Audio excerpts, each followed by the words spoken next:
Karibu sana Mheshimiwa Rais.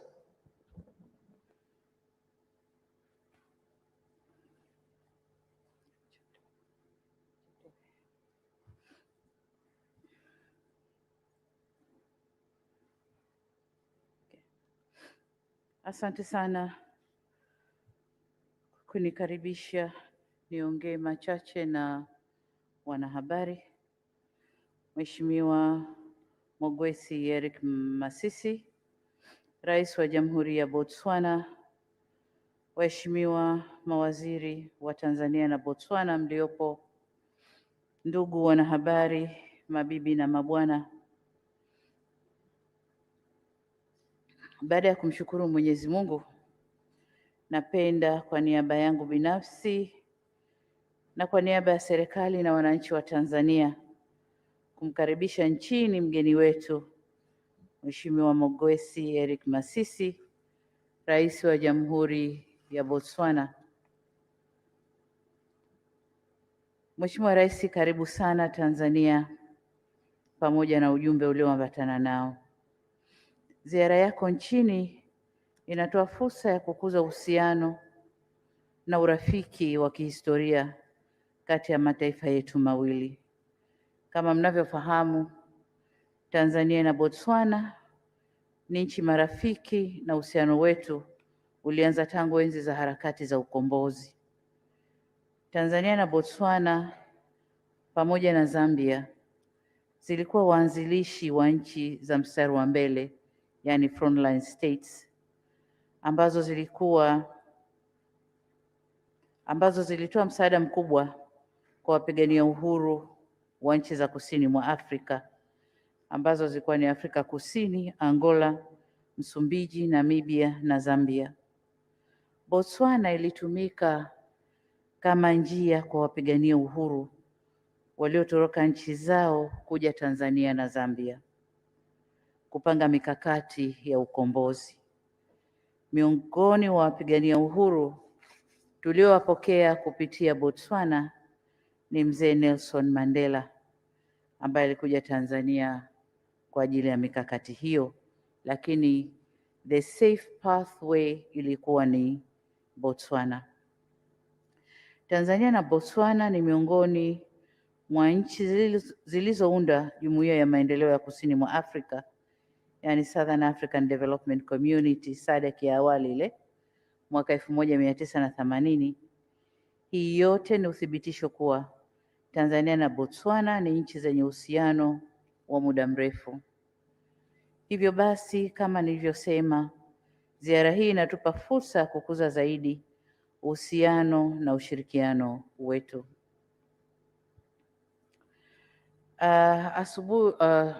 Alipofika Mheshimiwa Rais, tulikuwa na mazungumzo ya mmoja kwa mmoja, lakini baada ya hapo tukaingia kwenye mazungumzo rasmi pamoja na watendaji wetu. Ndugu zangu wanahabari, tulioyazungumza katika vikao hivyo ni kama yafuatavyo. Mheshimiwa Masisi alijikita zaidi katika kutafuta namna ya kuimarisha uhusiano na ushirikiano kati yetu, hususan katika nyanja za kiuchumi, na katika hilo tumeangalia eneo la biashara na uwekezaji. Tumeona kuwa biashara kati ya mataifa yetu mawili imeongezeka kutoka shilingi za Tanzania milioni 731 mwaka 2005 hadi kufikia shilingi bilioni 3.5 mwaka huu 2020. Aidha, Botswana imewekeza nchini miradi yenye thamani ya dola za Marekani milioni 231 ambayo imetoa ajira zipatazo 2128 kwa Watanzania. Na miongoni mwa miradi mikubwa waliowekeza ni ule mradi wa Mlimani City. Wengi tunakwenda pale kununua, tunakwenda na watoto wanacheza na nini, lakini ni uwekezaji wa Botswana walioingia mkataba pamoja na Chuo Kikuu cha Dar es Salaam. Nataka nitumie fursa hii kumhakikishia Mheshimiwa Rais kwamba tutalinda mradi ule uweze kuendelea kwa muda mrefu, kwa sababu mradi ule pia mbali na biashara imekuwa kivutio kwa Watanzania wengi. Hata hivyo, pamoja na kuongezeka kwa biashara na uwekezaji, mimi na kaka yangu Masisi tumeona kuwa kiwango hicho ni kidogo sana ukilinganisha na uhusiano tulionao na fursa zilizopo kwenye mataifa yetu mawili. Hivyo basi tumekubaliana kuwahamasisha wafanyabiashara wa mataifa yetu mawili kuchangamkia fursa zilizopo. Lakini pia tulikubaliana kutanua maeneo ya ushirikiano na kubadilishana uzoefu kwenye maeneo mbalimbali. Kama mnavyofahamu, Botswana inasifika kwa kupiga hatua kubwa kiuchumi barani Afrika, na sekta za uchumi wa Botswana ni madini, yaani almasi, ambapo inaongoza kwa kuuza madini hayo duniani. Lakini haiongozi kwa bahati mbaya. Botswana ilijipanga na kujiwekea mikakati mizuri kushikilia zao lao na kuweza kuuza duniani. Kwa hiyo nasi tumejifunza mengi kutoka kwao na tumekubaliana timu yetu ya wataalamu waende Botswana kujifunza mikakati ya kuendeleza madini yetu nchini kwa ajili ya biashara duniani. Lakini pia Botswana ni wauzaji wazuri wa nyama duniani. Sisi Tanzania tuna madini mengi, vivutio vingi vya utalii na mifugo mingi, lakini hatujafikia nafasi ambayo Botswana wamefikia kwenye biashara hii barani Afrika na duniani pia.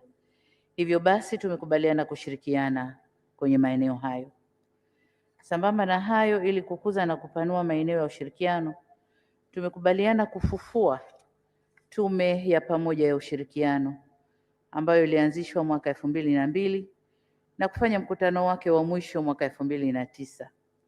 Tumewataka mawaziri wetu wa mambo ya nje kuitisha mara moja mkutano huu, na kwa sababu kuna magonjwa haya ambayo yanatuzuia kusafiri au kukutana kwa pamoja, basi tutaangalia njia ambayo ni rahisi na itakuwa njia njema kwa nchi zetu mbili kufanya mkutano huu, lakini ni muhimu mkutano huu ukafanyika kwa haraka ili kuangalia maeneo ya ushirikiano ya kiuchumi na kijamii kwa undani zaidi.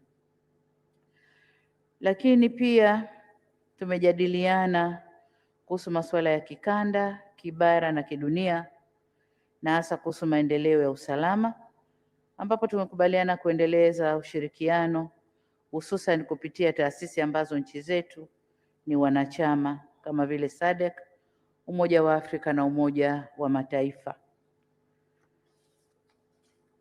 Mwisho na kwa kifupi,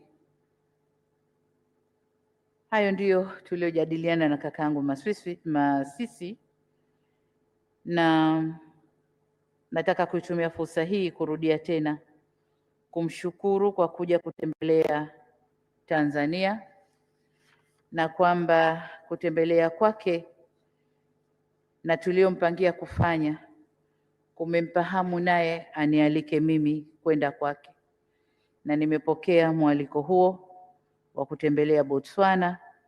Nimemwahidi kwamba nitatembelea wakati utakaporuhusu, lakini nimemhakikishia kwamba nitatembelea Botswana. Mwisho kabisa, napenda kutumia fursa hii kumhakikishia tena kuwa Tanzania itaendelea kushirikiana na nchi yako Botswana katika nyanja zote tulizokubaliana. Niwahimize tu wataalamu wetu kuhakikisha kuwa yale yote ambayo leo tumekubaliana basi yatekelezwe kwa haraka sana. Asanteni kwa kunisikiliza. Mheshimiwa Rais, karibu sana. uongee na wanahabari. Karibu sana. Asante sana Mheshimiwa Samia Suluhu Hassan, Rais wa Jamhuri ya Muungano wa Tanzania. Naomba sasa nimkaribishe Mheshimiwa Mokgweetsi Masisi kwa ajili ya kutoa hotuba. Really amokela kapula. No, thank you very much. Asante sana. Tuko pamoja. We are together. It will get better. Your Excellency, Madam President, Mheshimiwa Rais, distinguished ministers, waheshimiwa mawaziri and senior government officials, members of the fourth estate, watendaji wakuu wa serikali kutoka nchi zote mbili. It gives me enormous pleasure to be in Tanzania as a visitor to you, Madam President, and the people of Tanzania. Ninayo furaha kubwa sana kuwepo hapa Tanzania kama mgeni nikifanya ziara hapa nchini kukutembelea wewe na kuwatembelea wa Tanzania. We arrived this morning following on the delegation that preceded us, led by the Minister of International Affairs. Tuliwasili asubuhi hii, lakini tulitanguliwa na timu ambayo ilitanguliwa ikiongozwa na Mheshimiwa Waziri wa Mambo ya Nje. And perhaps before I detail the warmth of reception by those you charged with receiving my minister and his delegation, President Hassan, I ought to take you back a little to the time when we first started relating as colleagues with President Hassan. Kabla sijazungumzia kuhusu makaribisho mazuri ambayo waziri wangu na ujumbe wake walipata, ningependa nizungumzie kuhusu mahusiano wetu. I served as my country's vice president from 2014. Nilikuwa makamu wa rais wa nchi yangu tangu mwaka 2014. And in a short space of time, the current President Hassan served as the Vice President of Tanzania from 2015. Lakini pia rais wa Tanzania wa sasa Mheshimiwa Samia Suluhu Hassan alikuwa makamu wa rais tangu mwaka 2015. I don't know if it's because our then bosses did not like to travel or were afraid of traveling. Sasa sijui mabosi wetu wa zamani kwamba hawakupenda kusafiri au waliogopa kusafiri. But we were both sent on missions to represent our bosses. Lakini tulikuwa tukitumwa sehemu mbalimbali kuwakilisha mabosi wetu. And so while she represented Tanzania either at the AU or SADC, I too represented Botswana at such meetings. Kwa hiyo Mheshimiwa Rais alipokuwa akimwakilisha bosi wake kwenye mikutano ya Umoja wa Afrika au SADC, mimi pia nilikuwa nikimwakilisha bosi wangu. So we started an unofficial association of vice presidents in the midst of presidents. Kwa hiyo tukaanza kuwa na ushirikiano kama makamu wa maraisi. So this sister brotherhood between myself and President Hassan comes from that. Kwa hiyo udugu wetu na ukaribu wetu ulianzia hapo. I have a lot of respect for President Hassan. Ninamheshimu sana Mheshimiwa Rais. I have a lot of time for President Hassan. Na nina muda mwingi sana kwa ajili yake Mheshimiwa Rais. I have a lot of faith in President Hassan. Na nina imani kubwa sana kwa Mheshimiwa Rais. And more than anything else, I wish the very best for this first female president in SADC. Zaidi ya yote ninamtakia kila laheri Mheshimiwa Rais ambaye ni mwanamke wa kwanza kuwa rais katika eneo la SADC. It therefore becomes an axiomatic duty of mine to be the defender, protector, motivator, supporter, and insurer of the success of President Hassan. Kwa hiyo ni wajibu wangu kumtetea, kumsaidia katika kazi yake Mheshimiwa Rais. You see, if you come from being vice president with her, you can claim all this. Kwa hiyo kwa sababu nilikuwa makamu wa rais, haya yote inawezekana kuyafanya. And so please let it be known that it's not a false claim. This is a genuine claim. Naomba ifahamike kwamba ninaongea haya kwa dhati kabisa. But the attraction, more than the individual, is the country. Lakini pia navutiwa zaidi na nchi yenyewe. If you look at the top left corner from where I sit, in the middle of those, the picture is my founder president. Ukiangalia upande wangu wa kushoto kwenye hizo picha ni muasisi wa taifa letu. And if you look to the extreme right of those pictures, is your founder president. Na kulia kabisa kule yuko rais muasisi wa Tanzania. Those excellencies lay the foundation for us. Hawa Mheshimiwa marais waliweka msingi wa uhusiano wetu. Mwalimu Julius Nyerere, Sesretsaka. Hawa walikuwa ni Mwalimu Julius Kambarage Nyerere na Mheshimiwa Kama. Botswana was not only a safe passage for those seeking to liberate their countries. Botswana haikuwa tu eneo salama la kupita kwa hao waliokuwa wakitafuta kuzikomboa nchi zao. Botswana, I have made the statement and I will continue to make it, was an active participant in the liberation struggle of Southern Africa. Nimesema na nitarejea tena kusema kwamba Botswana ilikuwa ni sehemu katika mapambano ya ukombozi kusini mwa Afrika. I say this with evidence, even if you went to talk to them and ask them, those who are living. Ninazungumza haya kutokana na ushahidi. Hata ukienda kuwauliza wale ambao wako hai wanaojua historia ya ukombozi wanaweza kuyasema. There's hardly a political leader in the countries that were under white minority oppression that did not abode in Botswana, that did not find food, safety, homage, refuge in Botswana, that did not find comfort and support in Botswana. Kuna viongozi wachache sana ambao hakuna viongozi ambao wanaweza kusema kwamba wakati wa harakati za ukombozi hawakupata kwenda Botswana na kupata chakula, malazi na kusaidiwa katika mapambano. Starting, as President Hassan said, with His Excellency former President Nelson Mandela. Tukianza na Mheshimiwa Rais wa Afrika Kusini Nelson Mandela. Oliver Tambo.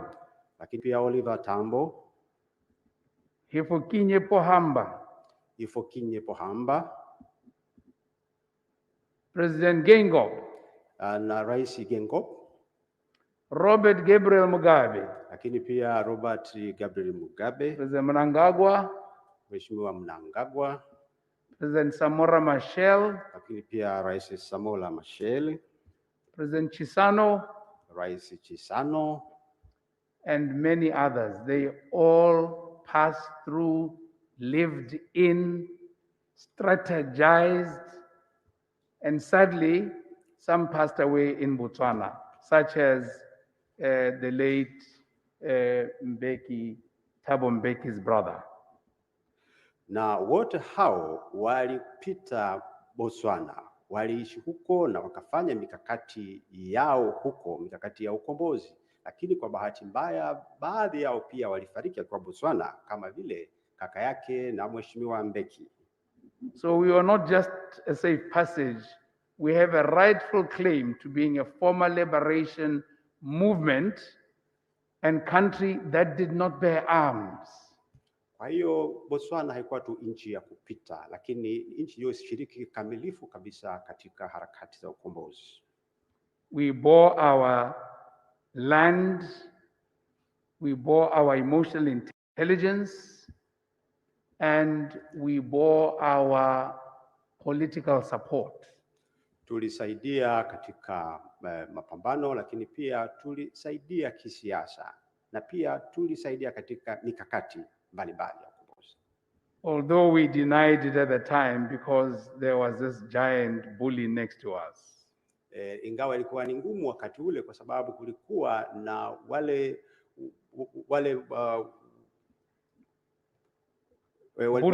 waliokuwa wakisimamia mfumo wa ubaguzi wa rangi kusini mwa Afrika.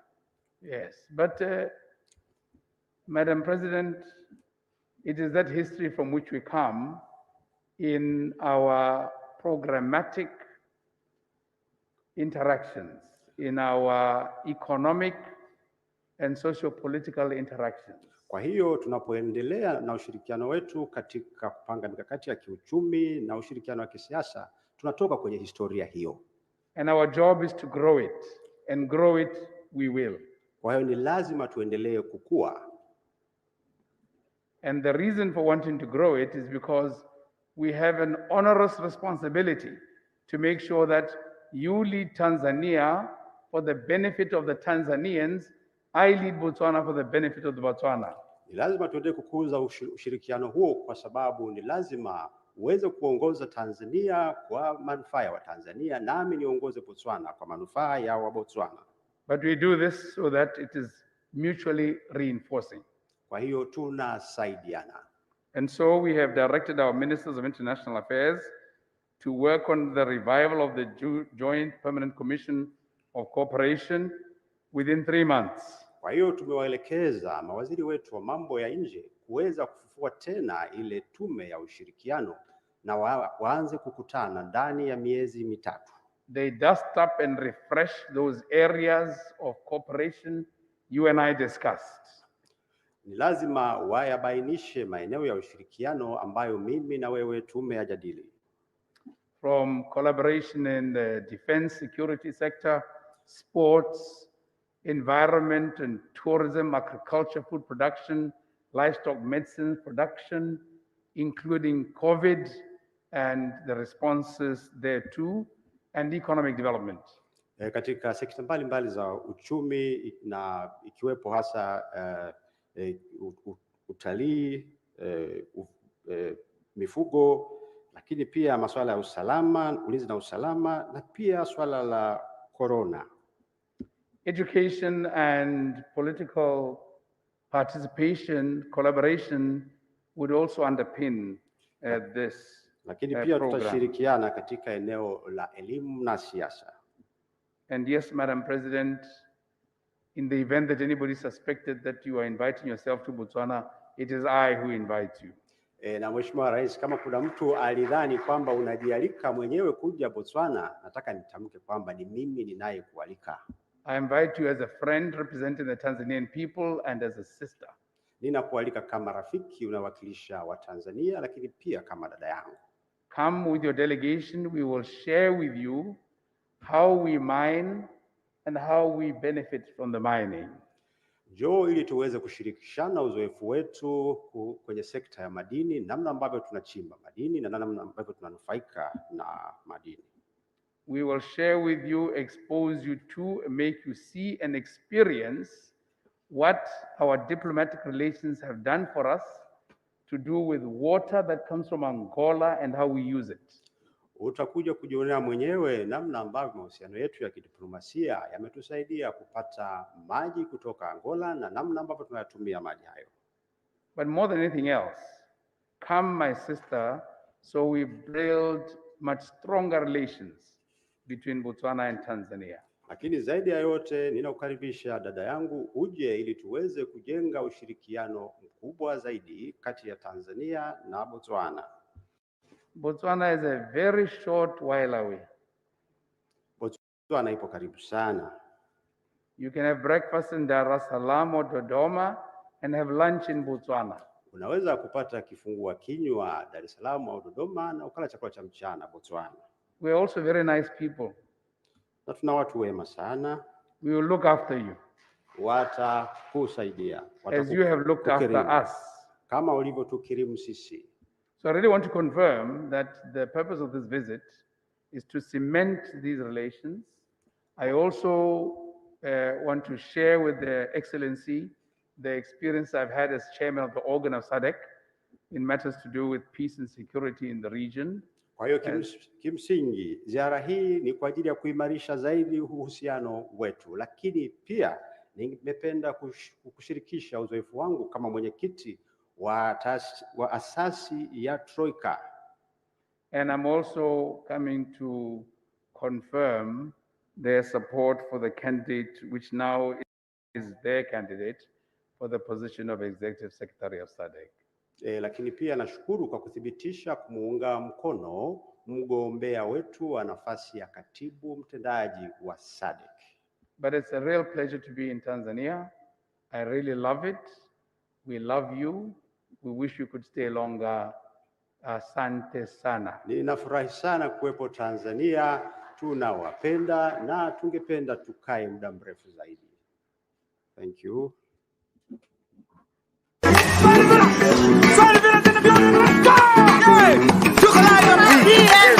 DMV!